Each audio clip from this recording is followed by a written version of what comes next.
நமது குரு பிரக்கன் ஐயா அவர்களை பணிஞ்சு இன்னைக்கு நம்ம தலைப்பை எடுத்துக்கிறோம். அன்பர்கள் அனைவருக்கும் இனிய காலை வணக்கம். இன்னைக்கு மனிதனும் புனிதனாகலாம் டாபிக்ல நாம சிந்திக்க இருக்கக்கூடிய ஒரு விஷயம் மிக முக்கியமான ஒரு சிந்தனைக்கு எடுத்துட்டு போலாங்க. அது இன்னைக்கு நாம் எல்லாரும் சேர்ந்து ரொம்ப விசித்திரமா ஆனா ரொம்ப முக்கியமான ஒரு கேள்வியை பத்தி யோசிக்க போறோம். அது என்னப்பா அவ்வளோ விசித்திரமான கேள்வி அப்படின்னு எல்லாத்துக்கும் ஒரு ஆர்வமா இருக்கும். என் வாழ்க்கைய வாழ்றது யாரு? இதுதான் இன்னைக்கு முக்கியமான ஒரு கேள்வியா இருக்கு. இத கேட்ட உடனே நம்ம மைண்ட்ல ஃப்ரெண்ட்ஸ் என்ன தோணும்? என்னப்பா கேள்வி இது? என் வாழ்க்கைய நான் இல்லாம வேற யார் வாழ்றாங்க? அப்படின்னு தானே. உடனே பதில் சொல்லணும்னு தோணுது. ஆனா இந்த விஷயத்த கொஞ்சம் ஆழமா உள்ள போய் பார்க்கலாம். உண்மையிலேயே நம்ம வாழ்க்கைய நாம தான் வாழ்ந்துட்டு இருக்கோமா? கொஞ்சம் யோசிச்சு பாருங்க. மத்தவங்களோட தேர்வு நம்ம வாழ்க்கைக்குள்ள எவ்ளோ தூரம் பயணிக்குது அப்படிங்கிறது தெரியாமயே நம்ம பார்த்துக்கிட்டு இருக்கோம். இப்போ உதாரணத்துக்கு ஒரு குழந்தை பிறக்குது.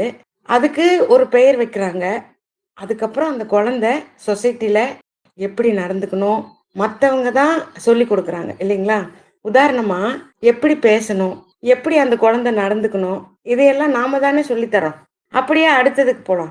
கொஞ்சம் வளர்ந்ததுக்கு அப்புறம் எத படிக்கணும்? எத விரும்பணும்? எத அச்சீவ் பண்ணலாம்? அப்படிங்கிற மாரி எது வெற்றி? எது தோல்வி? இப்படி மத்தவங்களோட ஆசைகளையும், அவங்களோட எண்ணங்களையும், ஏகப்பட்ட விஷயங்களையும் அந்த குழந்தை மேல நம்ம அப்படியே ஏத்தி வைக்கிறோம் இல்லைங்களா? இத யாராலயும் மறுக்க முடியாது. நம்மளும் குழந்தையா இருக்கும்போது அதுதான் நடந்துச்சு. இப்ப நமக்கு குழந்தை இருக்கு இல்லையா? அந்த குழந்தைக்கும் நம்மளும் அதத்தான் பண்ணிக்கிட்டு இருக்கோம். இதனால என்ன ஆகுது? போக போக அந்த குழந்தை தெரியாமலே மத்தவங்களோட எண்ணங்கள் மூலமா தனக்கான வாழ்க்கைய அது வாழ ஆரம்பிக்குது. இப்பதான் அந்த முக்கியமான கேள்வி வருது. இது எல்லாமே நிஜமாவே அந்த குழந்தையோட சொந்த விருப்பமா? அப்போ இன்னைக்கு நான் வாழ்ந்துகிட்டு இருக்கிற இந்த வாழ்க்கை நிஜமாவே என்னோட சொந்த விருப்பத்தோட சாய்ஸ் தானா? கொஸ்டின் எழும்புது இல்லைங்களா? அப்ப இல்லவே இல்லைங்கிற ஒரு பதில் தானே நமக்கு கிடைக்குது. இது மத்தவங்களோட விருப்பத்தோட சாய்ஸா தான் இருக்கு. இத வச்சு பார்க்கும்போது, என்னோட வாழ்க்கைய நான் வாழல அப்படின்னு நமக்கு புரியுது. அப்புறம் மத்தவங்களோட பயமும், எதிர்பார்ப்புகளும். இதையும் நம்ம கொஞ்சம் ஆராய்ஞ்சு பார்க்கணும். நெறைய நேரங்கள்ல நம்ம லைஃப் எப்படி நகருது தெரியுமா? ஏகப்பட்ட பயங்களோட தான் ஓடிட்டு இருக்கு. ஐயோ! அவங்க சொன்னபடி நம்மளால செய்ய முடியலன்னா, அப்படி செய்யாட்டி அவங்க நம்மள பத்தி என்ன நெனைப்பாங்களோ? என்ன சொல்வாங்களோ? இது மத்தவங்களுக்கு கோபத்த உண்டாக்குமா? இப்படி எத்தனையோ விதமான பயங்களோட நம்ம வாழ்ந்துகிட்டு இருக்கோம். இது புரியுதுங்களா? இப்போ ஒருத்தர் ஒரு வேலைக்கோ இல்லைன்னா பிசினஸ்க்கோ போறாருன்னு வச்சுக்கலாம். அந்த வேலை அவருக்கு ரொம்ப பிடிச்சிருக்கு. கேட்டா இல்லம்பாரு. நெறைய பேரு சிலர் வந்து பிடிச்சிருக்கும்பாங்க. சிலரு அதுல ஆர்வம் இல்லாம இல்ல அப்படின்னு சொல்லுவாரு. அப்புறம் ஏன் பண்றீங்க அப்படின்னு கேட்டா, மத்தவங்க சொன்னாங்க இந்த வேலைக்கு போனா உன்னோட லைஃப் சேஃபா இருக்கும், செட்டில் ஆயிடும் அப்படின்னு சொன்னாங்க. அப்படி சொல்லி அப்படி சொல்லுவாங்க. இந்த இடத்துல நம்ம சொந்த விருப்பம் எங்க இருக்கு அப்படின்னு கேட்டா அங்கேயும் ஒரு கொஸ்டின் மார்க் தானே வருது. அப்போ நம்ம வாழ்க்கைய பத்தி நம்ம பெத்தவங்க முடிவு பண்றாங்க, இல்லைன்னா நம்ம வாழ்க்கைய பத்தி நம்ம டீச்சர்ஸ் முடிவு பண்றாங்க, அதுவும் இல்லைன்னா நம்மளோட பார்ட்னர்ஸ் லைஃப் பார்ட்னர்ஸ் வந்து கணவனோ அல்லது மனைவியோ முடிவு பண்றாங்க. இப்படி சுத்தி சுத்தி இருக்கிற ஒவ்வொருத்தரும் நம்ம லைஃப முடிவு பண்றாங்க. அப்ப என்ன நடக்குது? நம்ம மூலமா அவங்க வாழ்ந்துட்டு இருக்காங்க. ஆனா நிஜத்துல நம்ம வாழ்க்கைய நம்ம வாழவே இல்லைங்க. அதானே உண்மை. சரி, நம்ம ஆசை என்ன? நம்ம நோக்கம் என்னன்னு மத்தவங்க கிட்ட சொன்னா அவங்க அதை ஏத்துக்கிறாங்களா? நீ நினைச்சபடி வாழணும்னு ஃப்ரீயா விடுறாங்களா? மாட்டேங்கிறாங்க. ஏன் தெரியுமா? அவங்களுக்கு நம்மள பத்தின ஒரு பயம். எங்க நம்ம தோத்து போயிடுவோமோ அப்படிங்கிற ஒரு பயம். அப்போ இந்த சங்கிலி தொடர் வந்து தொடர்ந்துகிட்டே இருக்கு. நம்ம தாத்தா, பாட்டி, இப்ப நம்ம குழந்தைங்கன்னு இப்படி போகுது இல்லைங்களா? அப்ப நமக்கு அட்வைஸ் பண்றாங்களே, அவங்க அவங்க வாழ்க்கைய கரெக்ட்டா அவங்க விருப்பப்படி தான் வாழ்றாங்களான்னு கேட்டா, அதுவும் இல்ல. அவங்களும் மத்தவங்களோட கைப்பாவையா தான் இருக்காங்க இல்லைங்களா? எப்படின்னு கேக்குறீங்களா? ஒரு கணவன் தன்னோட மனைவிய தன்னோட கைக்கு கிடைச்ச பொம்மையா தான் பார்க்குறான். சில நேரங்கள்ல ஒரு மனைவி தனக்கு கிடைச்ச கணவன தன் கையில கிடைச்ச பொம்மையா பார்க்குறா. அதே மாரி குழந்தைகள பெற்றோர்கள் எப்படி பார்க்குறாங்க? அதுவும் தன்னோட பொம்மையா பார்க்குறாங்க. கிளாஸ் ரூம்ல டீச்சர்ஸும் அப்படிதான் பார்க்குறாங்க. சரி அப்படித்தான் விடுங்க, நம்ம வேலைக்கு போறோமே, அந்த வேலைக்கு போற இடத்துல இருக்கக்கூடிய பாஸ் கூட அவர் கையில கிடைச்ச பொம்மையா தான் நம்மள பார்க்குறாரு. இப்படித்தான் எல்லாரோட வாழ்க்கையிலயும் போயிட்டு இருக்கு. இத தவிர மத்தவங்களுக்காக ஆடுற ஒரு ஒரு பொம்மையான வாழ்க்கையா தானே இது இருக்கு. அவங்க கிட்ட வாழ்க்கைய அவங்க சுயமா வாழ்றதே இல்ல. அதாவது அவங்க வாழ்க்கைய அவங்க சுயமாவே வாழ்றதில்ல. இதுதான் இன்னைக்கு எல்லாரோட லைஃப்லயும் இருக்கிற கசப்பான ஒரு உண்மை. சில நேரங்கள்ல இந்த ஒட்டுமொத்த சொசைட்டியே நம்ம வாழ்க்கைய வாழுது. எதையுமே நம்மளோட சுய முடிவிலயோ, சுய அறிவிலயோ வாழ முடியாது. வாழ முடியறதே இல்ல. இப்போ ஒருத்தர் ஒரு கோர்ஸ் படிக்கிறாரு. ஒருத்தர் வீடு வாங்குறாரு. இன்னொருத்தர் கார் வாங்குறாரு. இதையெல்லாம் தப்பா? கண்டிப்பா தப்பில்ல. அப்போ ஆனா இங்க தான் நாம அந்த கேள்விய கேட்கணும். இது அவங்களோட சுய விருப்பத்துல தான் இந்த விஷயங்கள் எல்லாம் அவங்க பண்ணியிருக்காங்களா? இல்லோட தன்னோட தேவைக்காக வாங்குனதா? அல்லது அடுத்தவங்க நம்மள பார்த்து மதிக்கணும், கெத்தா நெனைக்கணும், ஆசைப்படுற மாரி ஒரு வாழ்க்கைய மத்தவங்களுக்காக நம்ம எடுக்கிறோமோ ஒழிய, அது நமக்கு நமக்கு இது தேவைப்படுது, இந்தந்த விஷயத்தால இந்தந்த விஷயங்கள் தேவைப்படுதுங்கிற அந்த புரிதலோட அவங்க வாங்குறாங்கன்னா, அப்படி வெகு சிலர் தான் அந்த மாதிரி வாழ்றாங்க. பொதுவாவே மத்தவங்களோட எதிர்பார்ப்புகள் மட்டும் தான் நம்மள ஓட வச்சுக்கிட்டு இருக்கு. அதாவது அவங்க வாழ்க்கைய நெனச்சு வாழ்க்கைய நம்ம மேல திணிக்கிறாங்க. அதாவது அவங்களோட வாழ்க்கைய வாழ முடியாம போன அந்த வாழ்க்கைய நமக்கு யாரெல்லாம் கிடைக்கிறாங்களோ அவங்கள வச்சு அந்த வாழ்க்கைய வாழ நினைக்கிறாங்க. இது எத்தன பேர்த்துக்கு புரியுது? நீங்களே கொஞ்சம் யோசிச்சு பாருங்க. எத்தன பேர் அவங்க லைஃப்ல அவங்களுக்காக நிஜமா என்ன பிடிக்கும் அத செய்றாங்க. பிடிச்சதே செய்றாங்க. எத்தன பேர் அத செய்றாங்க. நெறைய பேர் அப்படி செய்ய முயற்சி பண்ணாலும் மத்தவங்க அதுக்கு தடை போடுறதுக்கு ரெடியா இருக்காங்க. அப்ப இதனால நம்மள தாத்தா, பாட்டி, நம்ம அப்பா இந்த மாதிரி நமக்கு நெறைய இடையூறுகள் வந்து நம்ம லைஃப்குள்ள இருந்துகிட்டே இருக்காங்க. அப்போ அவங்களோட சொந்த வாழ்க்கைய வாழ்றதுக்கான விருப்பத்த தெரிவிச்சாலும் அங்க தடையாத்தான் இருக்கு. நெறைய நேரங்கள்ல நம்ம செய்யற விஷயங்கள் எல்லாமே பேரண்ட்ஸோட எதிர்பார்ப்புல இருக்கு. இல்லைன்னா டீச்சர்ஸோட எதிர்பார்ப்புல இருக்கு. இல்லைன்னா நம்மளோட ரிலேட்டிவ்ஸ் எதிர்பார்ப்புல இருக்கு. அப்படியும் கூட பாத்தீங்கன்னா இன்னும் சிலர் பாத்தீங்கன்னா நம்ம ஃப்ரெண்ட்ஸோட எதிர்பார்ப்புல இருப்பாங்க. அப்ப ஆபீஸ் போற இடத்துல பாஸோட எதிர்பார்ப்புல இருப்பாங்க. இந்த சொசைட்டி அதுவும் எதிர்பார்ப்புல தான் வச்சிருக்கு. இப்படித்தானே போயிட்டு இருக்கு. அப்போ நாம நமக்கான வாழ்க்கை எப்பதான் வாழ்றது? உண்மையிலேயே என் வாழ்க்கைய நான் வாழ்றேனா? இல்ல மத்தவங்களோட எதிர்பார்ப்புகளுக்காக நான் வாழ வைக்கப்படுறேனான்னு ஒரு கேள்வி வருது. இல்லைங்களா? நல்லா சிந்திச்சு பார்க்கும்போது இந்த கொஸ்டின் நமக்கு கண்டிப்பா எழும்பணும். இல்லைங்களா? அப்போ நாம என்ன நினைச்சிட்டு இருக்கோம்னா, நான் என் இஷ்டப்படி தான் வாழ்றேன் அப்படின்னு. ஆனா உண்மை என்னன்னா, நாம மத்தவங்களோட எதிர்பார்ப்புகளை சார்ந்து தான் வாழ்றோம். ஆனா இந்த இடத்துல தான் நமக்கு ஒரு மிகப்பெரிய யூட்டர்ன் தேவைப்படுது. அது என்னன்னு கேக்குறீங்களா? அதுதான் நான் யார் அப்படிங்கிற முக்கியமான ஒரு கேள்வி. இது வரைக்கும் மத்தவங்க எப்படி நம்ம வாழ்க்கைய வாழ்றாங்கன்னு பார்த்தோம் இல்லைங்களா? இப்ப இன்னும் கொஞ்சம் ஆழமான ஒரு கேள்விய உங்ககிட்ட நான் கேக்குறேன்.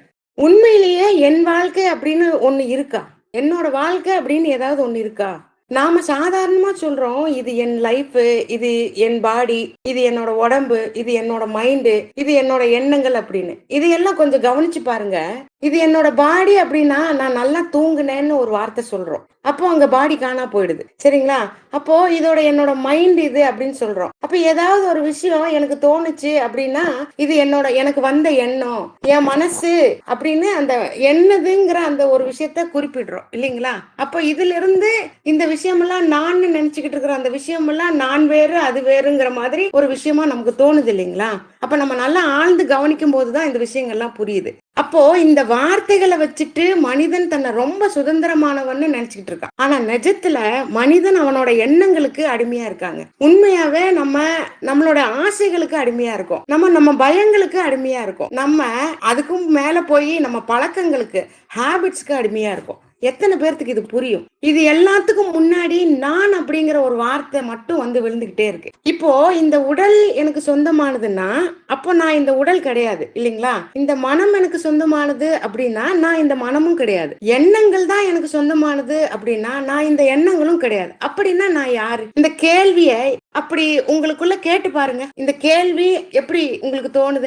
அப்படியே அதுக்குள்ள ஒரு நிமிஷம் போய் அதையும் உத்து நோக்கி பாருங்க. அப்போ சாட்சி உணர்வு, விட்னஸ். அப்ப இது வரைக்கும் நாம என்ன நினைச்சிட்டு இருந்தோம்? நம்ம பேரண்ட்ஸ், இந்த சொசைட்டி, ஃப்ரெண்ட்ஸ் இவங்கள தான் நம்ம வாழ்க்கைய வாழ்றாங்கன்னு நினைச்சோம் இல்லையா? ஆனா இப்போ இதையெல்லாம் இன்னும் ஆழமா கவனிச்சு பார்த்தா இது எல்லாத்துக்கும் முன்னாடி நான் அப்படிங்கிற ஒரு மெயின் எண்ணம் இருக்கு. அந்த நான் யாருன்னே தெரியாம நாம வெளியில நம்ம வாழ்க்கைய பத்தி நிறைய பேசிட்டு இருக்கோம். சரி, என் வாழ்க்கை வாழ்வது யார் அப்படிங்கிற கொஸ்டின் வந்தாச்சு. நமக்குள்ள ஒரு எண்ணம் வருது, ஒரு எமோஷன்ஸ் வருது, உணர்ச்சி வருது, ஒரு பயம் வருது, ஒரு ஆசை வருது. இதெல்லாம் வருது போகுது. ஆனா இது எல்லாமே வந்து போறது உள்ள இருந்து கவனிச்சுக்கிட்டு தெரிஞ்சுக்கிட்டு இருக்கிற ஏதோ ஒண்ணு இருக்கு பாத்தீங்களா? அது எப்பவுமே இருக்கு. நம்ம குழந்தையா இருக்கறச்சியும் இருந்துச்சு. யூத்தா இருக்கும்போதும் இருந்துச்சு. இப்போ இன்னைக்கு கூட அது இருந்துகிட்டு தான் இருக்கு. அதுதான் உண்மை. அப்போ அந்த உண்மையான நான், ஒரு நாள் இந்த நான் யார் அப்படிங்கிற உண்மைய நம்ம உணர்ந்துட்டோம் அப்படின்னா, நம்ம வாழ்ந்துகிட்டு இருக்கிற இந்த வாழ்க்கைய கூட ஒரு எக்ஸ்பீரியன்ஸ் தாங்க. சரிங்களா? அப்போ நாம நான்னு நினைச்சுக்கிட்டு இருக்கிற இந்த மனித வடிவம் கூட ஒரு அனுபவம் தான். நம்ம மாட்டி வச்சுக்கிற அடையாளங்கள், மத்தவங்க நம்மள பத்தி வச்சுக்கிட்டு இருக்கிற கருத்துக்கள் எல்லாமே ஒரு அனுபவம் தான் புரிய வரும். இது எல்லாமுக்கும் ஏத்த மாதிரி மாறிக்கிட்டே இருக்கு. ஆனா இதையெல்லாம் கவனிச்சுக்கிட்டு இருக்கிற அந்த ஒண்ணு மட்டும் மாறாம அப்படியே இருக்கு. பாத்தீங்கன்னா உண்மையிலேயே அதுதான் நான். அங்கதான் நம்மளோட உண்மையான ஃப்ரீடம், சுதந்திரமே இருக்கு. நம்ம நினைச்சுக்கிட்டு இருக்கிற சுதந்திரம் என்ன? பேரண்ட்ஸ் கிட்ட இருந்து விடுதலை வாங்குறதா, இல்ல சொசைட்டி கிட்ட இருந்து, உலகத்துக்கிட்ட இருந்தே ஓடி போயிடுறதா? இல்ல, நான் அப்படின்னு மத்தவங்களால நம்ம மேல ஏத்தி வைக்கப்பட்ட, அதாவது நான் நினைச்சுக்கிட்டு இருக்கக்கூடிய மத்தவங்களால் ஏற்றி வைக்கப்பட்ட இந்த போலியான அடையாளங்களை எப்போ உடைக்கிறனோ அப்பதான் நமக்கு இந்த தவறான நம்பிக்கையில இருந்து உண்மையான விடுதலையே கிடைக்கும். அப்போ செல்ஃப் அவேர்னஸ் அப்படிங்கிறது நண்பர்களே, சுய விழிப்புணர்வு.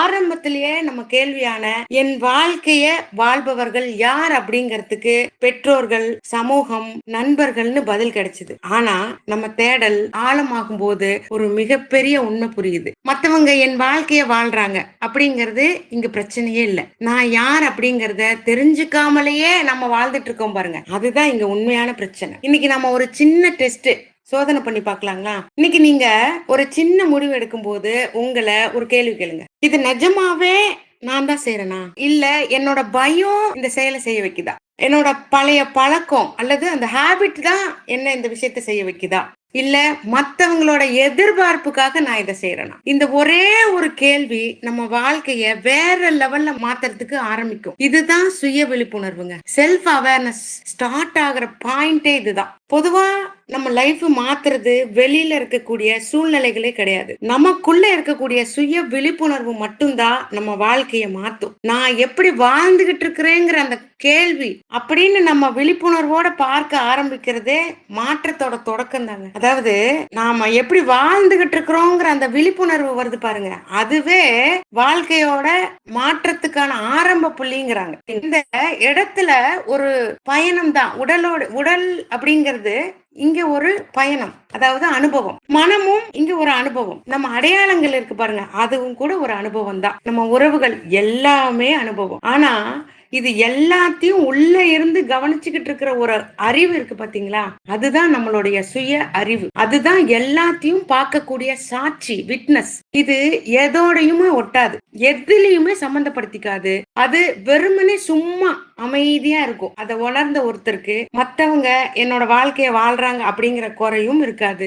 நான் என் வாழ்க்கைய வாழணும் அப்படிங்கிற போராட்டமும் இருக்காது.